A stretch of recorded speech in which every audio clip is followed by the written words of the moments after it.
Today I'm showing how to set masterpiece eyes. They came in the mail today.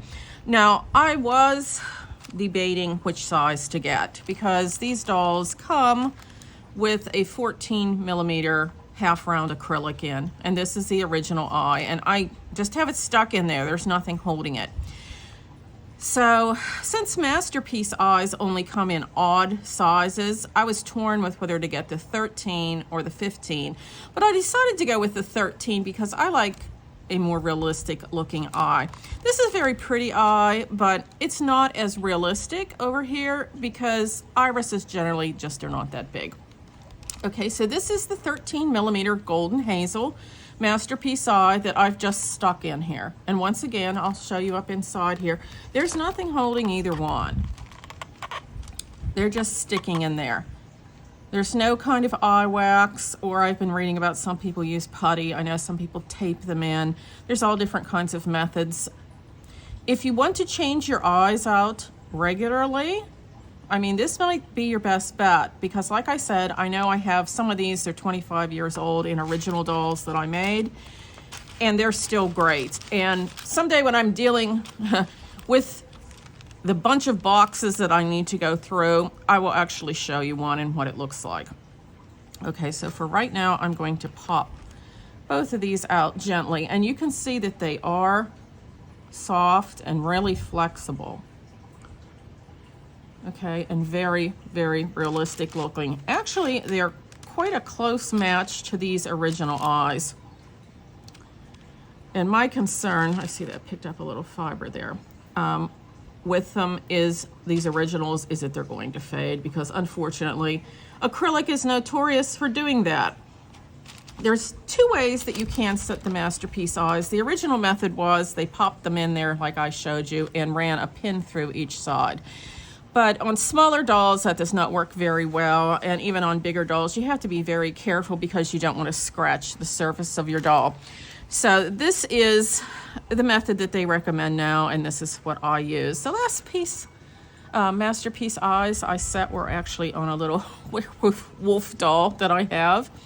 And that must have been about a year ago. Her suit is her name. But anyway, she has the masterpiece eyes too. This is just sewing elastic. It says it's 0.6mm if you want the exact same thing. It's a little bit thin, so I doubled it up. And as you can see, I've run a needle through the back here.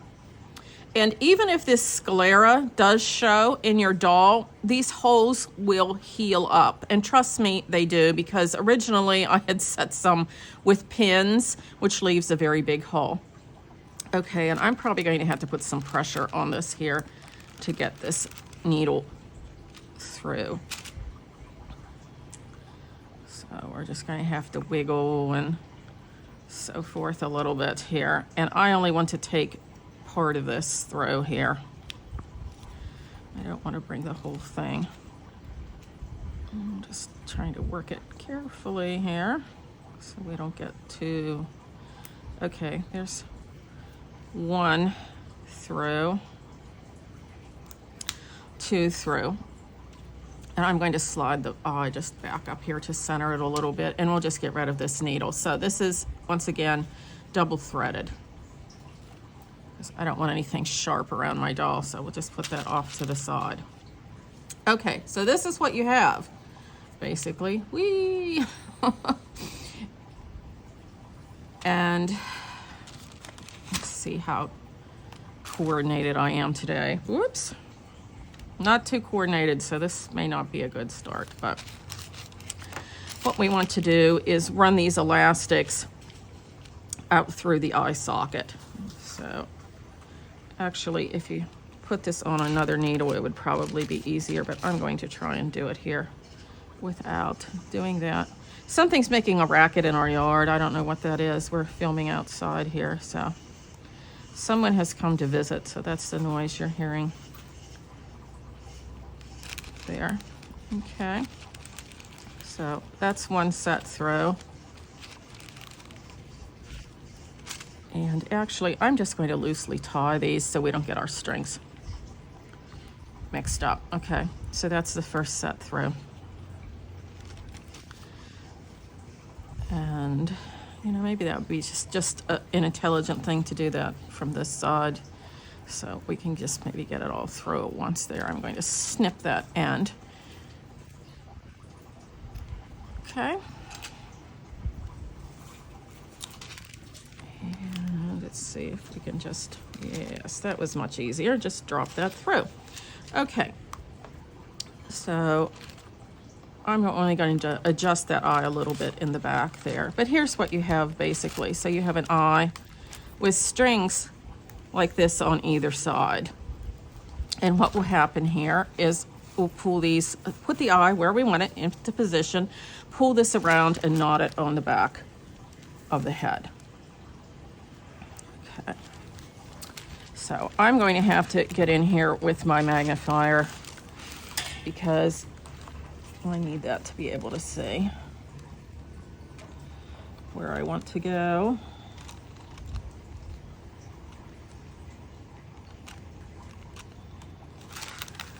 All right, so that's approximately where I want to be.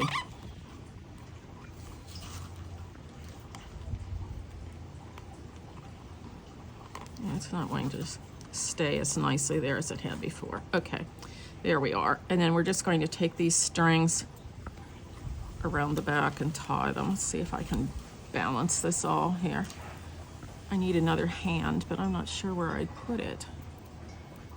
And I didn't cut these very evenly, so that's going to make my life a little more challenging here. All right, let's try it this way. So I'm kind of flying blind here.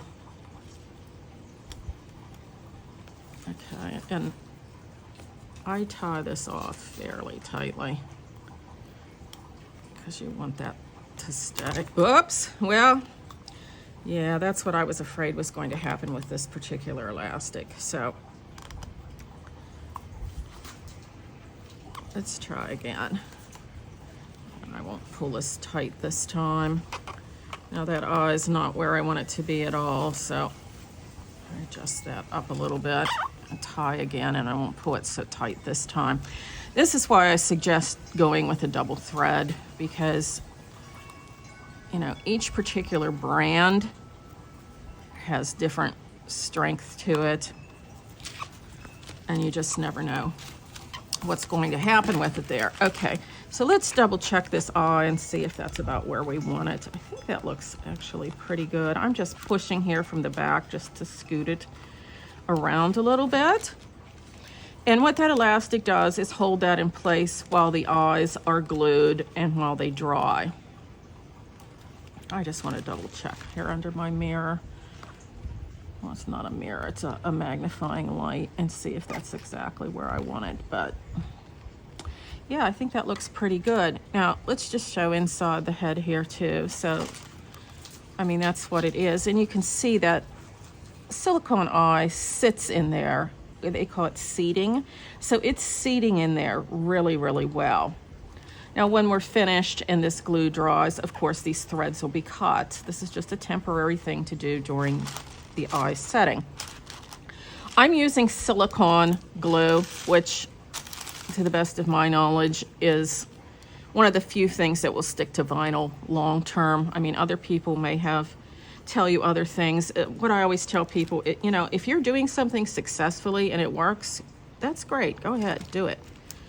You know, I don't debate other people's methods. I'm just telling you what works for me and what has worked long term, because I've been doing this since 1999, making dolls and sculpting. Okay, so you can see there, I just put it on a piece of plastic, and I'm using a little wooden stick here. Proper name of that, Caitlin? Orangewood stick. Thank you. Or a birchwood stick. So that's what I'm using to just spread that glue around there really, really well. And I am going to use a bunch of glue. I want to cover the whole back, and I also want to cover around the sides here. In fact, I'm going to put some more on. Once again, if you're doing this indoors, have a window open and a ventilation fan in, okay? You know, shut the door and don't tell your husband if he gets upset, but it's definitely important to have proper ventilation when using this, and many chemicals that are being used for doll making, because you do not want to end up with breathing problems. Or if you have breathing problems, you don't want to make them worse. Okay, so you can see I have a lot of glue on there. I've cut a felt square. I know my shapes. I've cut a felt circle from a felt square. And it's nothing fancy, you know, it doesn't have to be anything fancy, but this is going to provide the backing for the eye. So it has something there to hold it in, because as you know, when we began, okay, it's stuck on something on my fingernail here. Let's try using the tweezers. We cut off those eye pockets. So this is going to replace the back of your pocket. And I just push down gently, because you don't want to move that eye from where it was and around the sides, and just try and push that in. And that's going to be our eye pocket. Now, there is excess there. You can always go in and cut it off. These dolls do tend to be, let's check the front here. I'm going to get this glue mess out of the way so we don't set her back in there. Make sure nothing has moved. Okay, it doesn't look like it. It looks like it's good. And I'm going to leave her sit and let this dry 24 hours. You can, if you want, go ahead and put the second one in. But I find, I don't know, it's just kind of cumbersome, and I wouldn't take the risk of an eye moving, because I want my eyes set a very certain way. So I would just suggest letting this one dry, and I'm just in behind here pushing that felt down with my finger. I don't see that there's any show through to that. I've also done this on the very, very light-skinned Sarah, who is almost translucent, and there was no issue. Do not use colored felt, because anything with dye in can bleed, and you don't want color bleeding through the vinyl. There's the possibility of that happening. So I would not suggest using flesh color. I would use white, something that's undyed. Okay, so that's how you set a masterpiece eye. It's a fairly simple process, and like I said, if you want to change eyes out, like I know some people do, they like to switch their eyes and wigs, it looks to me like the masterpiece will just actually sit in there for you without anything, as long as you don't cut too much off the back here of the eye socket. But I mean, you can see there what I have left. I took it down somewhat, but there's plenty there to hold it. Okay, I hope you've enjoyed this. I love the masterpiece eyes. I don't get paid a commission. I never have. I've used them for years. And it's just a product that I absolutely love and highly recommend.